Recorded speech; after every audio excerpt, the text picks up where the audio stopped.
Madame, Messieurs, bonjour. Le représentant spécial adjoint du secrétaire général de l'ONU et coordonnateur humanitaire Bruno Le Marquis appelle à un changement de stratégie face à la baisse drastique des financements pour l'aide humanitaire en République démocratique du Congo.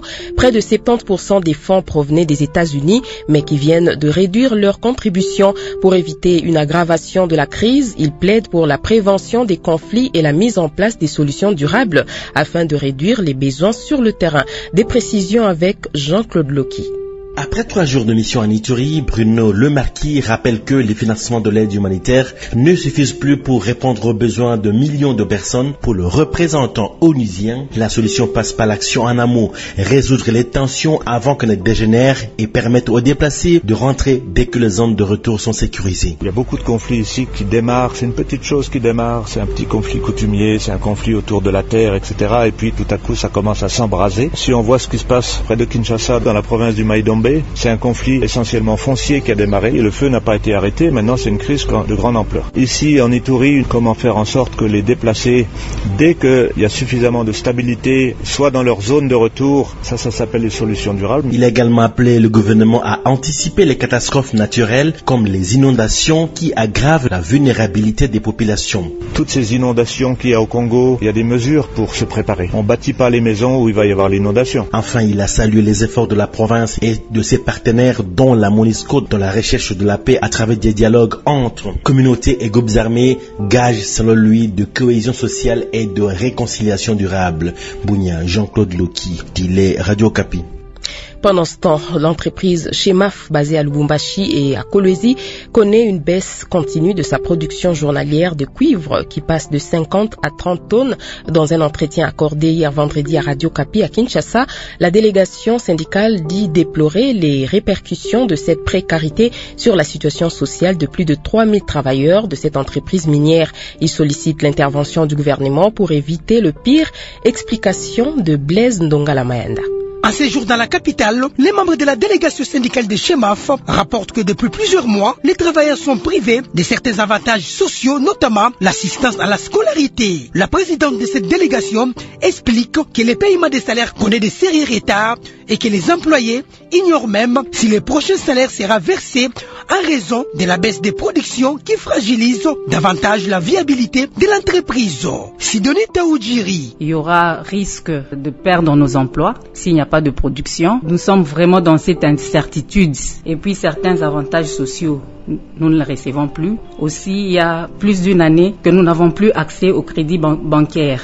Il n'y a plus d'avance sur salaire accordé aux travailleurs. Les permanents syndicales de Chemaf réaffirment l'engagement de tous les travailleurs en faveur de la paix sociale, mais appellent le gouvernement à intervenir rapidement pour éviter l'effondrement total de l'entreprise et la catastrophe sociale qui en découlerait. Jurès Lokacha. En tant que gouvernement, ils veulent se rassurer de tout ce qui est procédure administrative, mais nous voulons plus aussi attirer leur attention sur l'autre aile qui concerne l'impact négatif que la mise en chômage de plus de 3000 travailleurs peut occasionner. Radio Okapi a tenté en vain de joindre les services du ministère des Mines pour obtenir leur version des faits.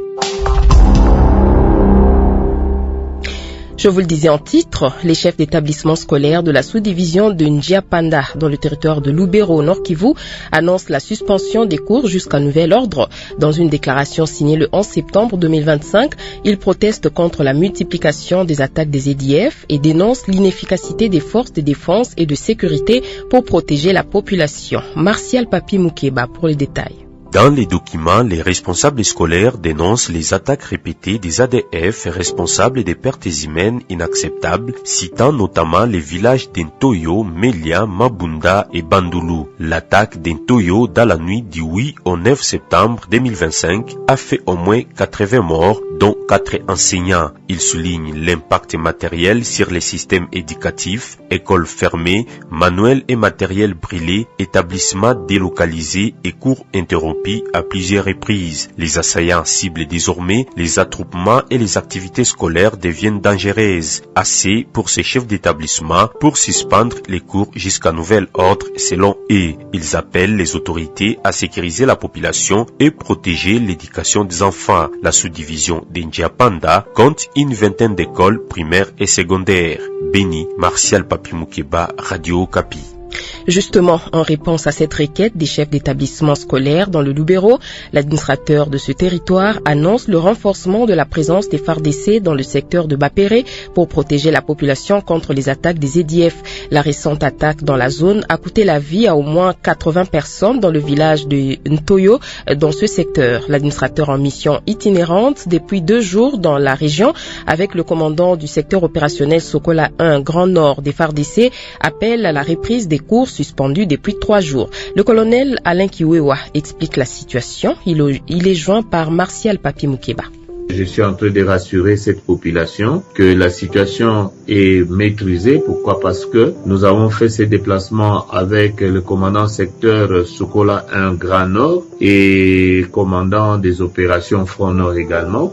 Et il a rassuré déjà la population quant à sa sécurité. Et d'ailleurs, à notre présence, il y a eu déjà un renfort de militaires. Nous avons assisté à des renforts de militaires dans ces villages victimes et dans le secteur de Bapéré également, donc à Mangurujipa et ici en Japanda. Et j'espère que le lundi, peut-être que les enfants pourront reprendre le chemin de l'école parce que nous sommes en train de sensibiliser les parents également, de libérer les enfants pour que les enfants puissent continuer leurs études pendant cette période. Pendant ce temps, en Ituri, les passagers empruntant l'axe Bunia-Kisangani dénoncent le monnayage et les tracasseries liées au contrôle des cartes d'électeurs par certains services de l'État tout au long de la route.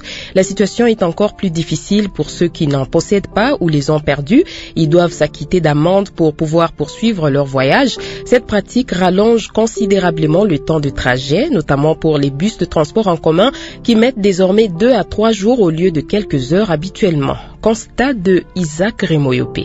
Dans tous les parkings des véhicules, y compris ceux des particuliers se rendant à Kisangani, plusieurs services de l'État, notamment la Direction générale des migrations ou celui des transports et communications, ont installé des guichets où chaque passager est contraint de présenter sa carte d'électeur pour l'établissement du manifeste, moyennant 2000 francs congolais. Mais cela ne s'arrête pas là. À Tchaï, à 15 km de Bunia, les voyageurs sont soumis au même exercice. À Kisangani, le décor est identique. Au PK23, tous les passagers doivent remettre leur carte à la DGM pour la récupérer après avoir payé encore une fois 1000 francs congolais en plus du montant déjà versé dans les parkings des agences de voyage. D'autres points de contrôle jalonnent la route, notamment à Avakubi, Bandegaïdo, dans la réserve des Fona au Kapia Ipulu et à Mambasa, cette fois sous le contrôle des FARDC. Excédés, plusieurs passagers dénoncent cette tracasserie et appellent les autorités à y mettre fin. Dans chaque barrière, on nous exige vraiment de montrer notre carte et si nous montrons des cartes, il faut qu'on récompense encore, on donne encore 1000 francs ou 2000 francs. Ils ont fait ça juste à cause de l'argent. Ce n'est pas vraiment la sécurité.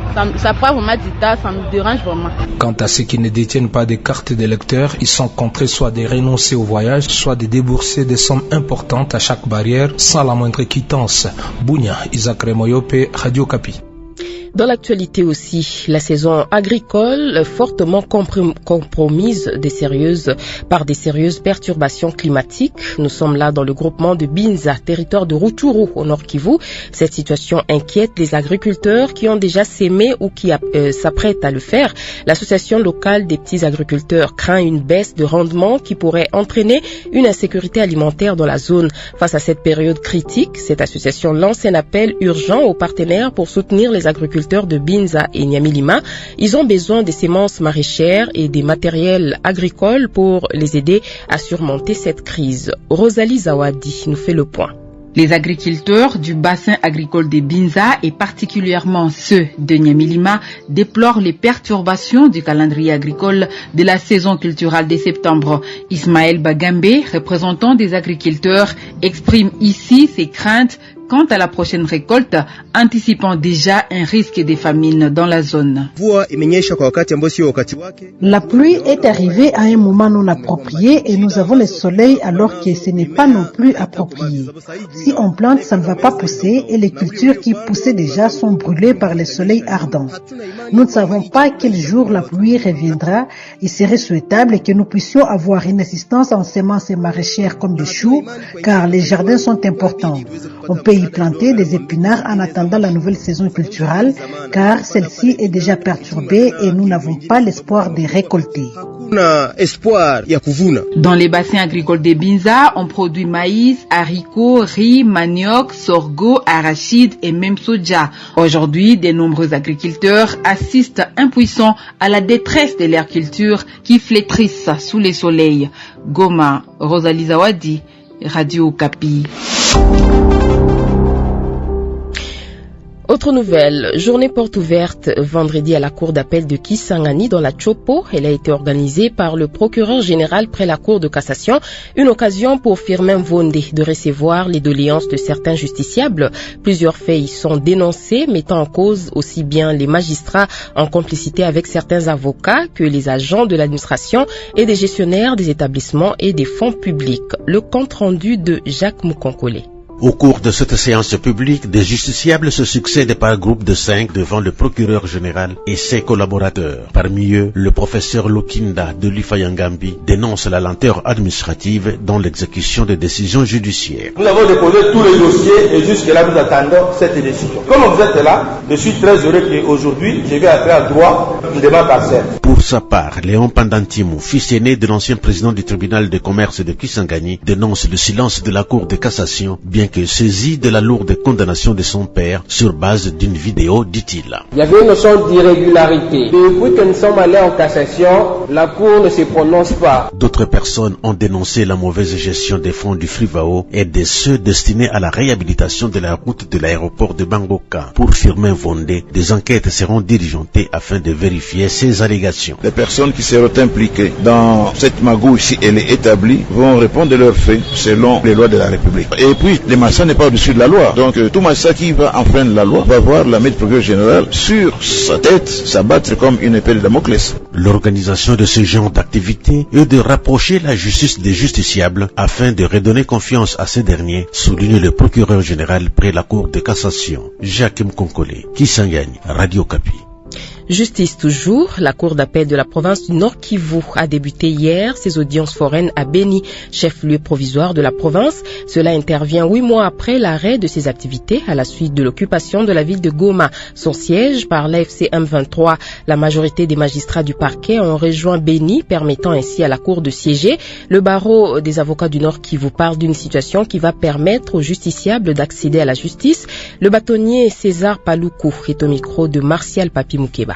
Cela marque un tournant capital parce que depuis le mois de janvier, beaucoup de justiciables étaient privés de la justice parce que la cour d'appel ne siégeait pas. Vous connaissez les circonstances qui ont fait que la cour d'appel ne siège pas. Avec le début des audiences foraines, toutes les affaires rendues au premier degré par les tribunaux de grande instance et les tribunaux de commerce à Butembo et Beni seront réexaminées à la demande des parties qui ont formulé le recours. Et c'est donc le droit de recours des parties qui est garanti par l'organisation de ces audiences foraines. Cela pourrait contribuer à la paix sociale. Toutes les parties qui étaient privées du droit d'accès à la justice, le droit d'appel, qui avaient des intentions de recourir à la violence pour régler les différends non résolus, pourront désormais s'adresser à qui de droit. Actualité internationale. Les juges de la plus haute juridiction des Nations Unies donnent raison à la France dans un long bras de fer juridique avec la Guinée équatoriale. C'est au sujet de la vente d'un hôtel particulier situé dans l'une des avenues les plus chics de Paris. La Guinée équatoriale avait saisi la Cour internationale de justice en 2022, alléguant que la France violait le droit international en refusant de restituer des biens saisis dans le cadre d'une enquête pour corruption visant Teodoro Nguema Obiang, le fils du président de longue date de la Guinée équatoriale. Ce pays a demandé à la Cour une série de mesures urgentes appelées mesures provisoires afin d'obtenir la restitution de l'hôtel cité et d'empêcher la France de vendre le bâtiment. L'invité. Comme annoncé, nous recevons le procureur général près la Cour de cassation. Firmin Vondé vient de séjourner à Kisangani où il a organisé une journée porte ouverte vendredi à l'intention des justiciables. Une occasion pour lui de récolter leurs doléances afin d'y donner des réponses idoines, sinon les orienter. Firmin Vondé s'entretient à ce sujet avec Jacques Moukonkole. Monsieur le procureur général près la Cour de cassation, bonjour. Bonjour monsieur le journaliste. Vous venez de clôturer une journée porte ouverte dédiée aux justiciables. Quel en était l'objectif principal? Écoutez, ça fait une semaine j'ai envoyé une équipe de magistrats, de hauts magistrats pour l'inspection de parquet général près la Cour d'appel de la Chopo. Ils ont fini le travail, je suis venu un jour avant la clôture. J'ai dans mes habitudes d'accompagner les magistrats qui font l'inspection. Au terme de l'inspection, je fais, comme c'est le cas aujourd'hui, ce qu'on appelle la journée porte ouverte où j'ai reçu les doléances de tout justiciable qu'ils désiraient. Et si vous y avez été, nous y avons apporté, si pas des orientations, des solutions idoines où on s'occupe des cas soulevés. Et quelles sont les doléances qui sont revenues le plus souvent? À Kisangani, je retiens que tout le monde dénonce la mauvaise, ou plutôt des détournements opérés au sein de l'argent destiné aux victimes de 6 jours. À part ce fait, il y a naturellement toujours le problème des parcelles, des conflits parcellaires. Pour le premier problème, tout le monde dit qu'il y a des victimes qui n'ont jamais été indemnisées, qu'on a indemnisé d'autres personnes que les victimes. D'autres prétendent encore que la gestion a été opaque, que ce soit pour celui qui est déjà aux arrêts, que ce soit pour le comité intérieur. J'ai promis de faire fi, ou plutôt de faire toute la lumière sur cet argent de FUVAO qui est destiné aux victimes de la guerre. Et croyez-moi, je vous l'ai dit, les personnes qui seront impliquées dans cette magouille, si elle est établie, vont répondre de leurs faits selon la loi ou les lois de la République. Voilà, c'est ça que je peux dire. On a dénoncé aussi la mauvaise gestion des projets financés par l'État congolais. Qu'en pensez-vous? Il y a eu un cas, oui, pour la route de l'aéroport. Quoique j'ai demandé aux messieurs qui représentent la société civile de déposer sa plainte devant le procureur général. Il a été très content parce qu'il n'est jamais allé en justice. Il va nous donner les faits, nous allons examiner. Les experts en audit seront requis pour qu'ils puissent nous faire la lumière autour de tous ces faits qu'ils ont dénoncés, quoi qu'ils ont mis en cause la société Sopeco. Et nous allons y revenir. Donc, l'instruction va commencer incessamment. Le citoyen perd parfois confiance en la justice. Comment comptez-vous restaurer cette confiance? C'est en m'approchant de la manière dont je le fais, en leur disant ce qu'il faut. Et souvent la population est mal informée.